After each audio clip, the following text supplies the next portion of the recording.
let's begin. Did you have enough to eat, Paul? Excellent. I think I'm choking. No, it's cleared. It's okay. Thank goodness. That was a little rice and chicken.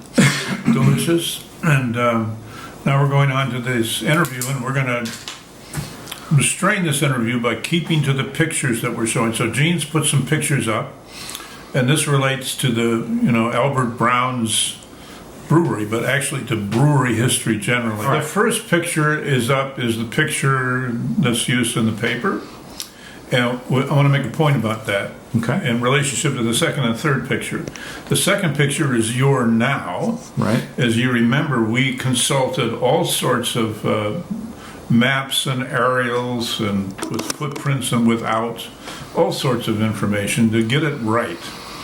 We had to go about 20, 30 feet distant from the right place because of fences restricting access to Boeing Field. Now the third picture is something that businesses would typically do when they were big enough. They would get lithographs made of themselves in the 30s and even the early 20th century. So the third picture is a litho of Braun's brewery. And the thing that's odd about it is that it's twisted in terms of north, south, east, and west, because you can see Mount Rainier behind it. We assume that's Mount Rainier, even though there's no Rainier beer here. Yeah. That would come later after this brewery closes. Well, about the time that this litho is done, Braun is beginning to conspire with Hemrich and who's the third guy? Schmitz. Something like that, yeah. And they're going to join together and create the Seattle Brewing and Malting Company. But this turns out to be not so great for Braun because it happens when the Great Depression hits, 93. That's not the Great Depression of 29, but 1893, when things really dove. And so they had to shut down one of the three then breweries they had, and they chose Braun's practically spanking brand new brewery because it was the farthest from town, and their greatest customer was the incredible booming city of Seattle, where there were hundreds upon hundreds of taverns, and they were drinking hundreds upon hundreds of barrels of brew every day. So it closed it down. This hurt his feelings, even though he was vice president of the new building, and he was sent to San Francisco to help with other things, but he basically quit that organization and went to the Midwest, where we know he failed as well, apparently fell in love and was rejected and committed suicide not long after he opened his brewery. Well, so let's go back. The next picture that Gene has chosen is an earlier brewery. This one organized in the 1865 by a couple of guys named Butterfield and Schmeig. This is the foot of Columbia Street. There's another view of it from the water side. Far on the right of this, that's Columbia Street there, and far on the right, the building far on the right, not the one that's out on the water, but the one behind it, that's also the Schmeig Brewery. That's an early brewery. That's the one I always think of as the earliest, although there were as an earlier one up on Yesler Way at 4th and Yesler, but we don't have a picture of that. Let's go to the next shot. Here's a couple of early operators, saloons, billiard rooms, the typical kind of pleasures that one could have by going into a saloon. Most of them were right down near Pioneer Square, as these were too. South side of Mill Street, which was Yesler Way. Now this I found recently, and it's quite a victory. This is from a 1934 series that the Seattle Times ran called Way Back When. And in this we actually see Braun. This photograph was taken soon after and maybe even on the 6th of June, the day of the fire. The way the caption reads, all these guys went there to get beer because they were, drained because of the fire, the Great Fire of June 6th. And Braun is identified as the guy on the far left. Kind of a handsome guy, looked fit. That's probably really what it says. Another thing, the caption says that they drank, and this makes us feel that maybe it really is a 6. They drank 16 barrels of beer in this beer garden that day, and it was right at First and Pike. Anyway, that's nice to have a picture of Braun. Now here's Hemrich, who becomes his partner in the Seattle Malting and Brewing Company. And he's the one who came here almost as a teenager and started the brewery that would become Rainier Brewery. And it overlooked the tide flats from Beacon Hill. Anyway, this is Hemrich. Lots of pictures of him. Hardly any of Braun, because again, Braun met that sad fate. Was Braun, do you think, betrayed by his partners? Was it a plot? Was he conned out of his brewery? He was given a vice presidency. They couldn't support 3 breweries because of the crash. The manager, they had investors, other people whose money was invested.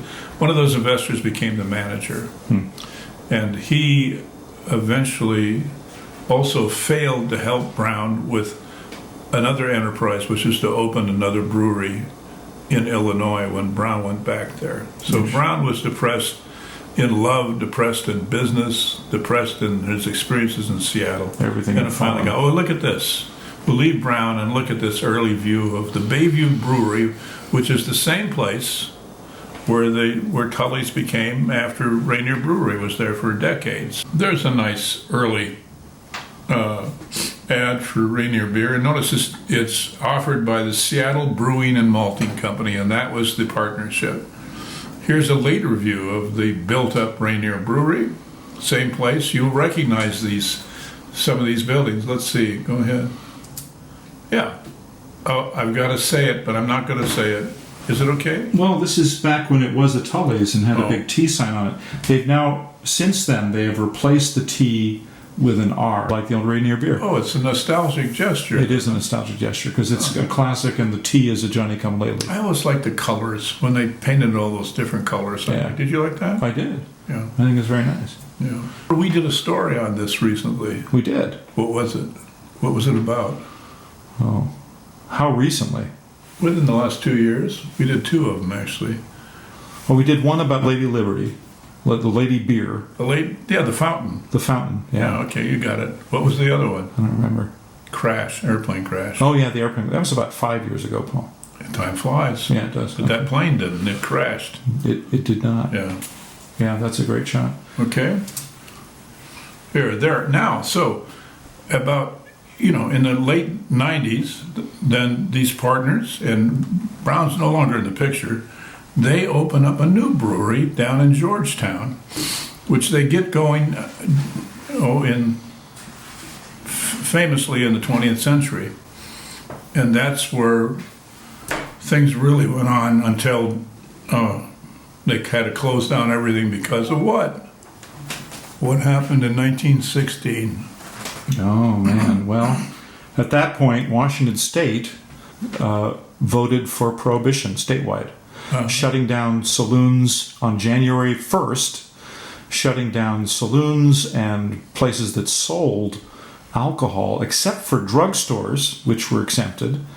And I think there was private use was allowed. How about ministers? And ministers, of course. You could have consecrated sacramental wine. How many preachers had gallons of that stuff in the basement? Oh, man. You have told me stories about drinking your dad's sacramental wine.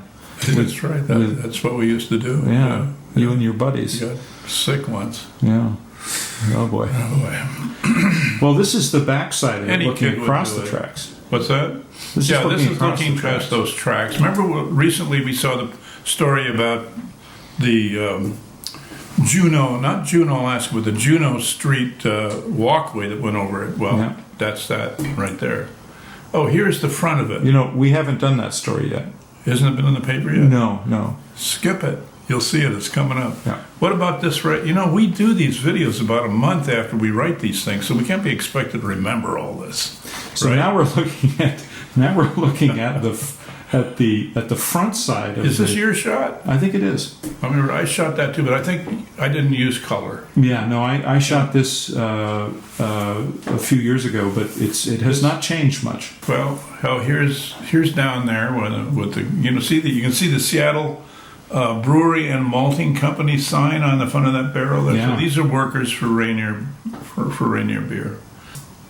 And these are workers too. These are Georgetown shots.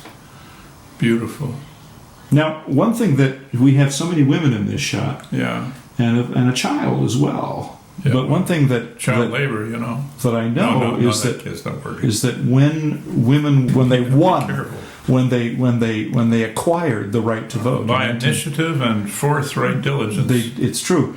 In 1910, immediately they began a campaign for temperance, for prohibition. That's right, but not these women. They're married to probably They're married to workers the brewers. that probably enjoyed the beer too. I mean, okay, look at this. Oh, this. We're jumping this forward actually, in time. Yeah, this is in the mid-20s. And this is going to introduce the pictures you put down, which are of interiors of bars, pictures that were taken probably all together by the same photographer, I know that, to show bars a few days before they were closed. Nice. January 1, 1916, in Washington State. Well, let's look at a few of these photos. Oh, look at that.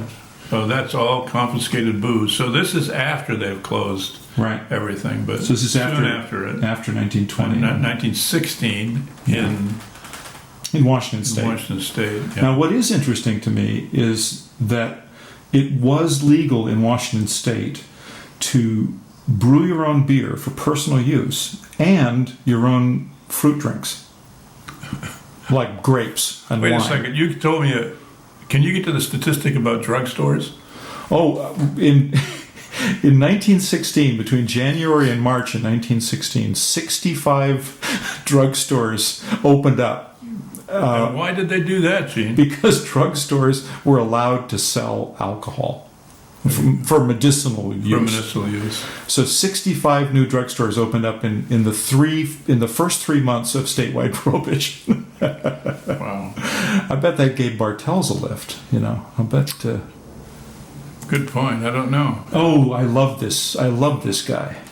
Oh, you do love him? I think he's marvelous. James Duran. Duran, yeah, he was the head of Prohibition, federal was. prohibition. This is the mid-20s. What an expression! What a marvelous. Can you zoom in on his eyes? Yeah, let's zoom in. I don't know what he's looking at. I don't either. This is like several years ago. What was her name? Michelle Bachmann. Who didn't know which camera to look at when she was delivering some address to the people. So she was looking off to the right the entire time. I don't remember that. This was a very funny moment. Yeah. But that's what it reminds me of, is the Duran. Didn't off. his wife actually come up with? His wife was a. Yeah, she came up with denatured cocktails to allow for adults to party together without the deficit of inebriation, and so she came out with a whole slew of recipes for basically flavored fruit juices. Prohibition was not popular. No, and it was doomed. Well, So- these pictures continuing, which we've been looking at, are again. There's one in there. Let's see the one with the sign that says only 45 days left. There's a poster in one of them, which we should probably get in there first. I think it was the earliest one. I think it was the first one. So I call attention to that donkey in the bar. I think that's kind of amongst What's all the these black men. thing that it's carrying on the saddle? I mean, it's not in front of the donkey; it's behind the donkey. Well, do you think it's a bear? What could it be? I don't know. What is it? I think it's not a woman. It's not a woman. No, there are no women in all the pictures we've just looked at. There's not a single woman in the bar. Well, let's go forward. Oh, look at this! Isn't that lovely? This is after.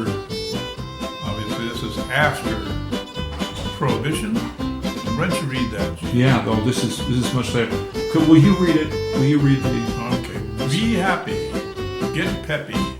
Drink Happy Peppy beer. And it's on the label too. It's Happy Peppy beer.